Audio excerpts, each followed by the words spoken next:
Hey, all you comic book fans out there, welcome back to Comic Book Corner. That's right, guys. Today we're going to be talking about the Justice League issue number 14. But before we get into the issue, I just wanted to wish everyone a happy Thanksgiving. Hope you guys all enjoyed it. I hope you ate lots of turkey and you got full.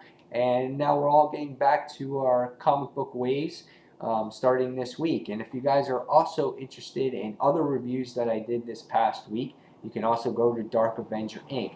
I have plenty of reviews on there from this current comic week, as well as my friends on the channel like Dark Avenger C86, Student of Rock 18, Comic Uno, Rorschach's Journal, and a Comic Book Mom, as well as Brant Fowler and Lisa Moore, who is being introduced today as we speak. So guys, when you have time, go ahead and check Dark Avenger Inc.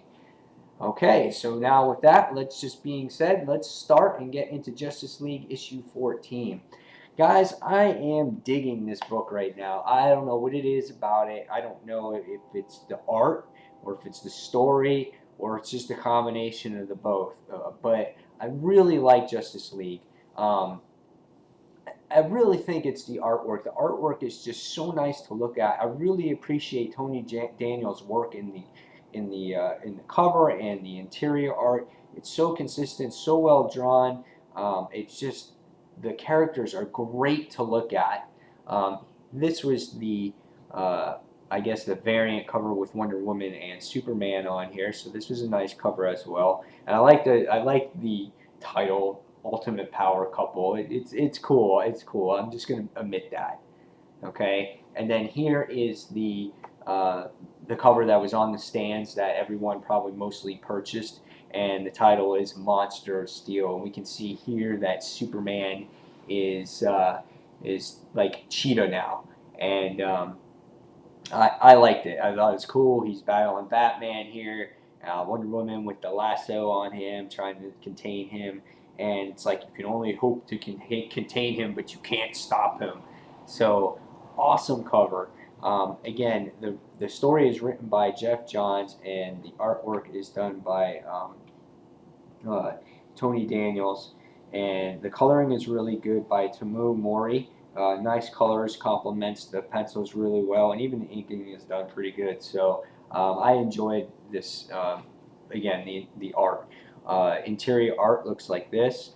Here's a cool page of Cheetah Superman just going after his woman, going to strangle her, and he kind of looks like a cross between Cheetah, Superman, and I don't know, some like werewolf dude or Dracula or whatever. It's kind of crazy.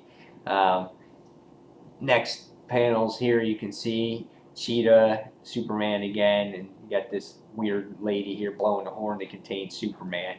Um, so artwork, of course, was the strong suit of this particular book. So how did I think, or what did I thought of the actual story?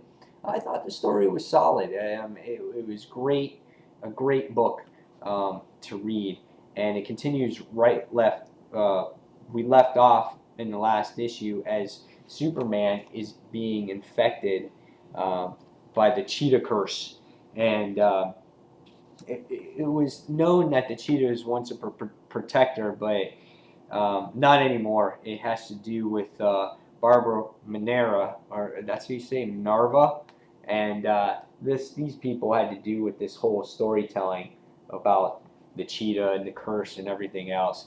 But they're the ones that seem to contain Superman because nothing could stop him. And they blew this horn, and they're like, boom, and you can just see like Superman's like, oh, he's like freaking out, like no, and he is contained now by this sound.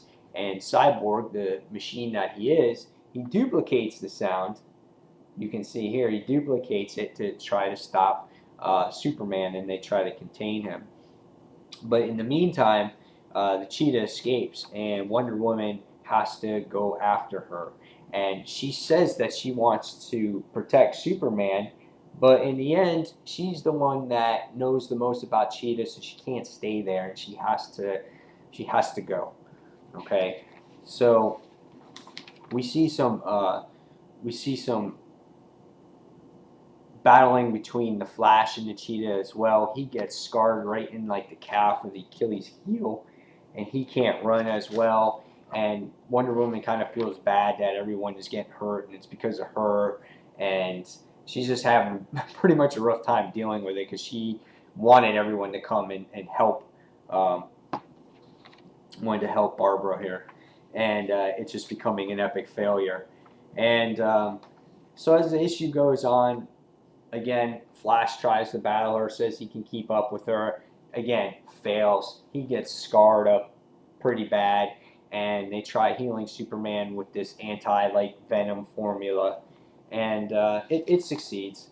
And here's another great example of the artwork in here with Cheetah and Wonder Woman going at it here. This was my favorite page of the book. Really, really nice to look at here. Beautiful page. I hope I don't know how long Tony Daniels plans on staying on this book, but this kind of makes the book for me. And then it goes back into the history about Barbara and what she is and the type of person she is and how she corrupts the Cheetah Force or whatever you want to call it, and it makes the Cheetah be bad. So she's corrupted the Cheetah, and that's what's made her so evil.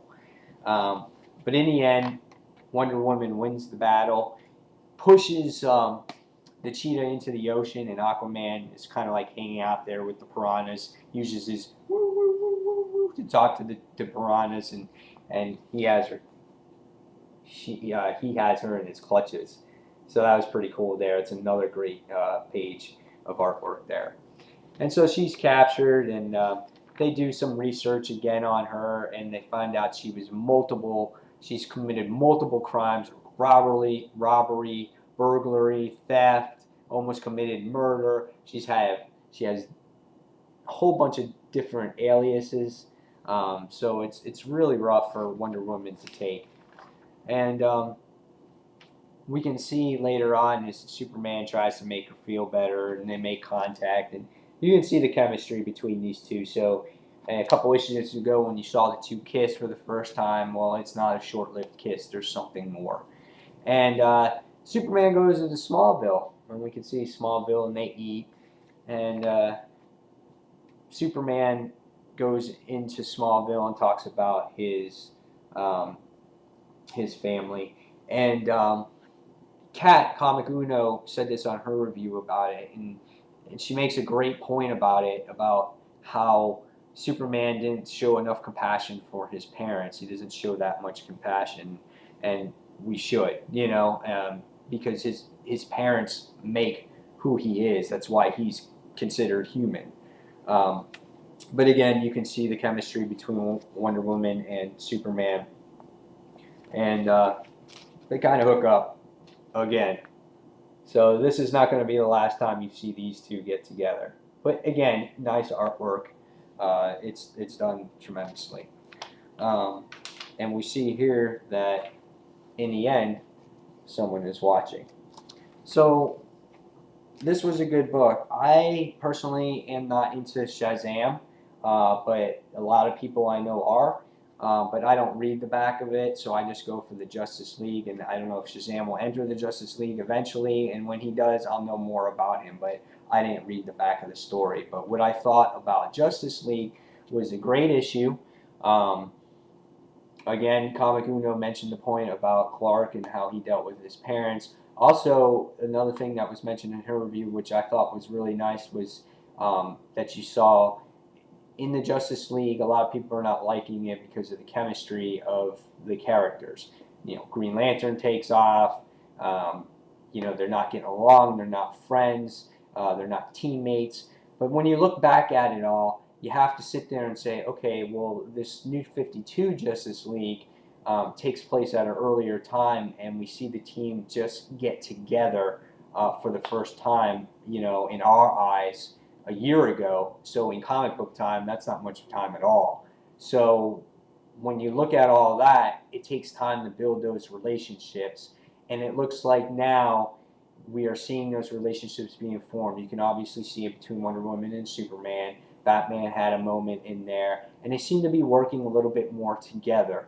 Um, how they'll work together moving forward, time will tell. But if we get that character development involved in the whole Justice League book, it will make it a much better book. Because we can't always assume things because it's Superman and Wonder Woman and we've seen them for so many years. Even though we know who they are, we still want to see character development in this title. And that's what will make the title a much better title than it currently is right now. So, with that being said, great art, good story, not perfect, but not bad either. So I'm going to give it a 4 out of 5. Okay? So guys, tell me what you thought about this book, and if you're reading it, dropping it, go move on for it. Tell me about Tony Daniels. Is he staying on it? Give me some info in the comments below, guys. All right? So until the next comic book review, this is Mike Spider Slayer signing off, and thank you for watching Comic Book Corner. Take care, everyone. Bye.